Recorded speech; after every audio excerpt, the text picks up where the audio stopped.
If you're as old as I am, you might remember that top pop hit by Shaggy back in the late 90s called It Wasn't Me. You remember that song at all? You know, it says, you caught me red-handed leaning in the bathroom door. It wasn't me.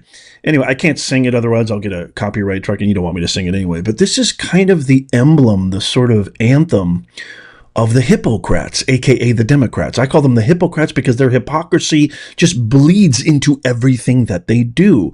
I'm going to share with you a couple of clips of Chuck the Buck Schumer, one of the leaders of this disgraced party, actually telling Kristen Welker from NBC some of the most asinine, crazy, repeat formula, the same stuff that got them the huge, gigantic L's in the 2024 election. It's going to blow your mind. It's driving the internet bonkers, going viral all over X, all over everywhere, essentially. And it's just mind-blowing. Plus, disgraced, speaking of disgrace, a good segue, disgraced DHS Secretary, Department of Homeland Secretary Alejandro Mayorkas, talking about the border. I can't wait for you to hear this. My God, January 20th can't come fast enough. We're only 15 days away. But first, let's talk about New Orleans Police Chief Ann Kirkpatrick. I have an amazing clip to share with you right now of disgraced police chief. I mean, this is the theme today, disgrace, because they're all a disgrace. When she was pressed and asked why she didn't use barriers, she literally flees the scene and her handlers grab her. I mean, literally grab her and take her away. Watch this. Do you acknowledge that you let the victims down by not having an appropriate security plan?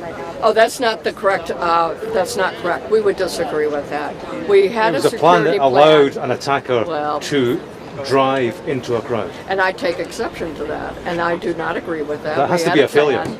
We do know that people have lost their lives. But if you're experienced with terrorism, you would not be asking that question. Well, with respect, experience of terrorism surely requires appropriate security I don't know protection. if you know this about her, but so we found out some more information about Jabbar. I'm going to probably share that in another video. FBI is still claiming that he acted alone, and he put IED explosive devices in coolers, etc., etc. I posted this on X. Follow me on X, by the way. I don't know if you know this about Ann Kirkpatrick, but there's a couple of things that I think are very important and very telling, and this is why our mandate on November 5th is so just absolutely pronounced. She was the police chief before New Orleans. She was the police chief of Oakland, California, literally the worst crime-ridden city, if not one of the worst, definitely the worst in California. Crime-ridden city, so bad that the most popular restaurant of all time, In-N-Out, actually left. They left Oakland. Why? Not because of poor sales, not because of any kind of business decision. No, because they couldn't keep their employees safe. She was the police chief of Oakland before she came to New Orleans. And then the worst of all, maybe perhaps, if you could even claim that, is she was the number one proponent of DEI in her district, in her area, as she actually taught classes on diversity and equity. Need I say anything more? You guys know what I think about DEI. It is the worst cancerous parasitic infection, more contagious than Ebola, COVID, anything put together, because it is psychological. It's not physical. It's not something you can see. And it has infected Europe. It's infected our country. It's infected all over the world. If we don't stop it, which we all made the decision on November 5th, it's just going to get worse. Okay, this is just insane. Watch Chuck the Buck Schumer. You have to see this. You have to share this out, by the way. Make common sense go viral. Tap that thumbs up. Share this, because you're not going to see this anywhere else. Kristen Welker asks about the Biden cover-up and actually plays a clip in front of him saying what they all said, not that long ago, right before the debates, right before. No, he's strong. He's mentally acute. He's got everything going. I talk to him every day. And then watch his response in real time after she plays this clip. Check this out. Obviously, there has been a lot of focus on President Biden's role in this. You were obviously in close contact with President Biden well before the public tuned into that debate that ultimately led to him stepping down. I want to play you a little bit of something you said last year. Take a look. I talk to President Biden, regularly, or sometimes several times in a week, or usually several times in a week. His mental acuity is great. It's fine. It's as good as it's been over the years. All this right-wing propaganda that his mental acuity has declined is wrong. Leader Schumer, what do you say to Americans who feel as though you and other top Democrats misled them about President Biden's mental acuity? No. Look, we didn't, and let's look at President Biden. He's had an amazing record.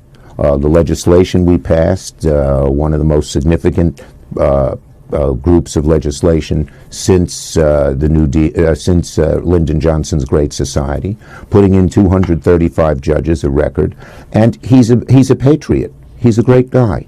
And when he stepped down, he did it on his own because he thought it was better not only for the Democratic Party, for America. We should all salute him. We should all salute him. Do you feel, as we have this conversation today, that President Biden could serve another 4 years had he stayed in the race and potentially won? Well, I'm not going to speculate. As I said, I think his record is a stellar one, and he'll go down in history as a really outstanding president. A really outstanding president. No, we didn't mislead Americans. No. He's fantastic. He stepped down on his own. Did he really? Did he really, Chuck? I mean, my fellow Americans, this is what I mean, and this is why I was talking about the Shaggy song. I mean, if this guy was caught on camera literally cheating on his wife, he would tell his wife, "It wasn't me." This is the kind of person that has literally embodied our government. This is the type of swamp. This is the type of vermin. This is the type of hypocrisy, the lies, the deceit, the foulness that has embodied our beautiful, glorious republic that millions of Americans have sacrificed so that we could have the greatest country on the planet in history, the greatest republic that is being mirrored and emulated all across the world. Everybody is trying to pour into our glorious country. These are the type of people that why our mandate on November 5th. Thank God Almighty. All praises to the Most High. Thank God. Give me an amen in the comments. This is the kind of, don't believe your eyes. Don't believe your ears. Don't believe your common sense. You can't think on your own. That's essentially what he's saying. He is slapping the entire world in the face. We didn't lie. No. It's right-wing propaganda. That's right-wing propaganda. Remember the economy? You can't afford groceries? You can't afford gas. You can't afford rent. You can't afford your mortgage. No. That's right-wing propaganda. Remember Don Lemon going out on the street and actually telling real, true, blue, everyday, hardworking, tax-paying Americans, no, you're wrong. I know you think you can't afford groceries. No, I know you think you can't afford to feed your kids. You can't afford to turn the heat on. But no. The economy's actually doing great. That's just right-wing propaganda. The border? Oh, the border? That's just right-wing propaganda. Listen to DHS Secretary Alejandro Mayorkas. Listen to what he says about the border. One of the things we saw in the wake of the New Orleans attack, former President Trump immediately went on Truth Social and talked about open border policy leading in some ways, suggested it led in some ways to this event, echoed by something that the new Speaker of the House, Mike Johnson, also said on Thursday of this week. I want to play that. The Biden administration has been completely derelict in its duty. The congressional Republicans, we here in the House and the Senate, have repeatedly asked the DHS under the Biden administration about the correlation, the obvious concern about terrorism and the wide open border. The idea that dangerous people were coming here in droves and setting up potentially terrorist cells around the country. We have been ringing the alarms. Of course, the perpetrator is an American citizen raised in Texas, but how do you respond to that overall argument? George, let me repeat what you said. The assailant who perpetrated the terrorist attack in New Orleans was born in the United States, raised in the United States, and served in our armed forces. It is not an issue of the border.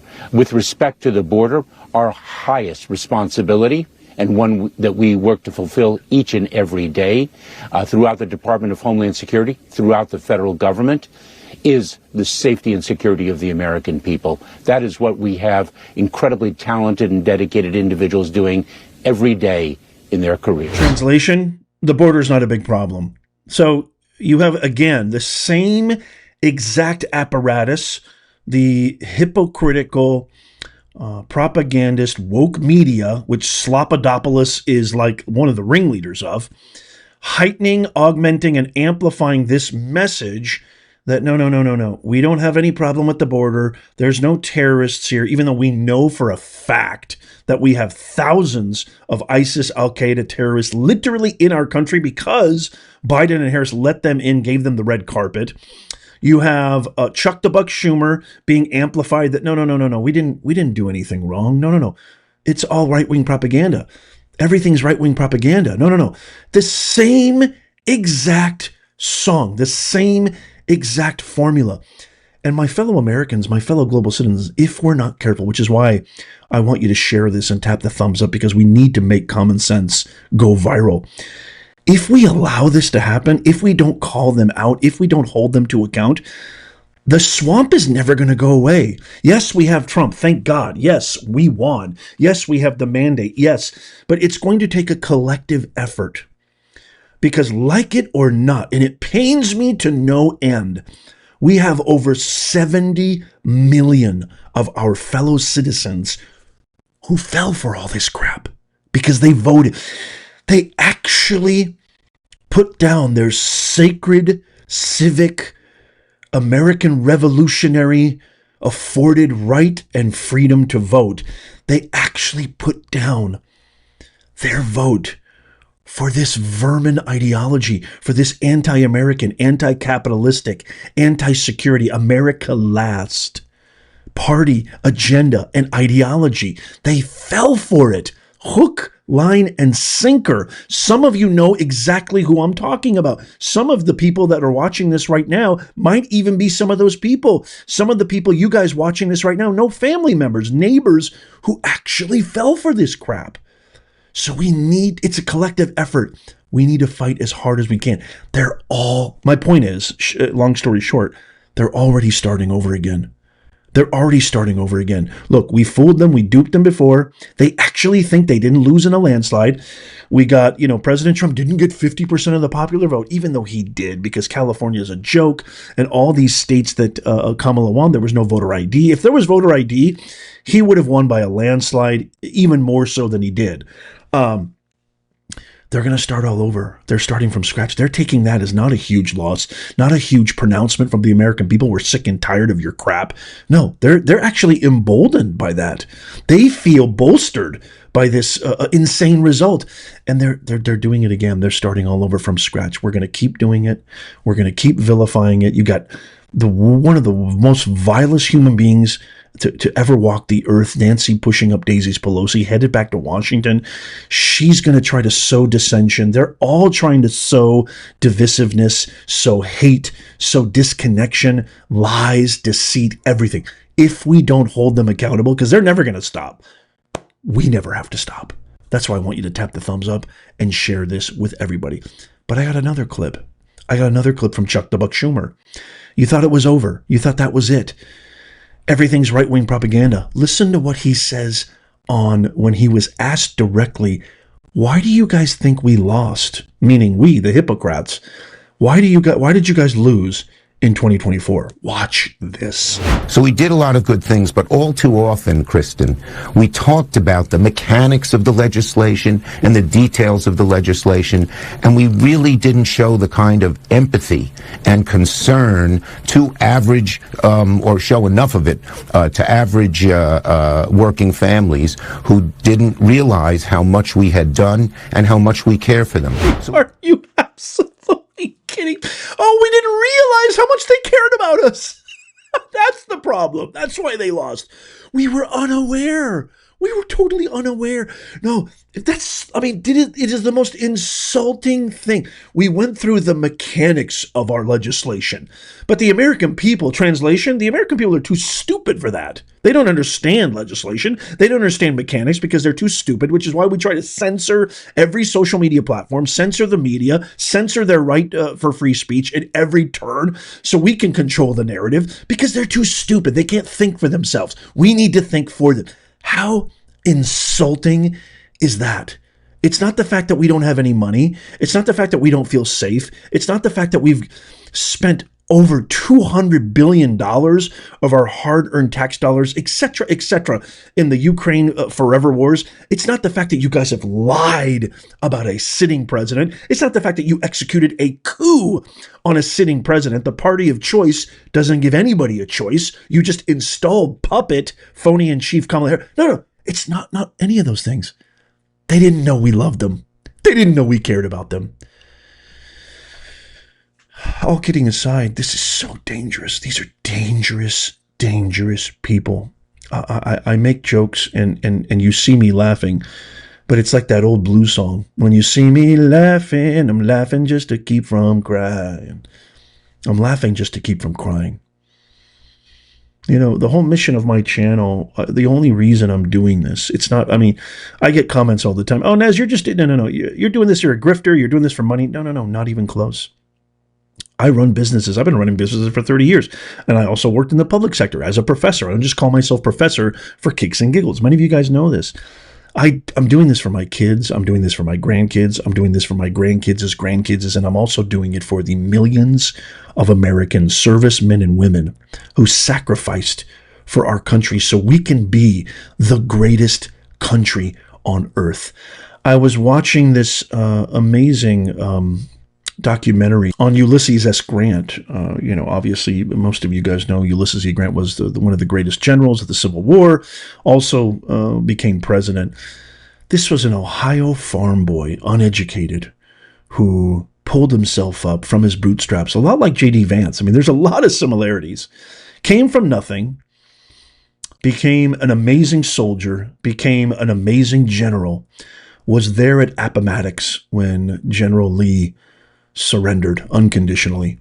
I can imagine what that moment was, and gave him utmost deference and respect, and then later was inaugurated as President of the United States. That can only happen in the greatest country on earth, America. If you work hard based on merit, if you bust your hump, if you dedicate yourself and you focus and you do the right thing, anything is possible. It's not like that in any other country on planet Earth. And it makes me so proud. And so that's my mission. Please help me make common sense go viral. Everything I'm talking about is not supernatural. It's just common sense.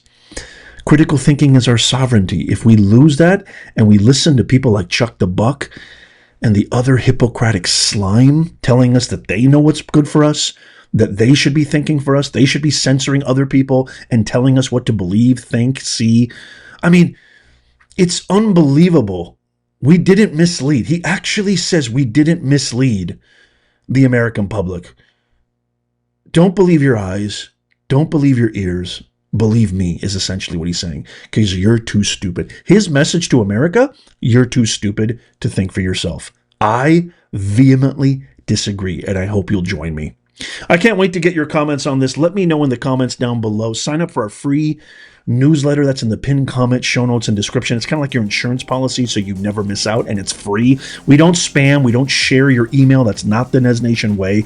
Check out these videos coming up on the screen right here. If you haven't seen them, they're absolutely amazing. Tap my face right there to subscribe and follow. It's free.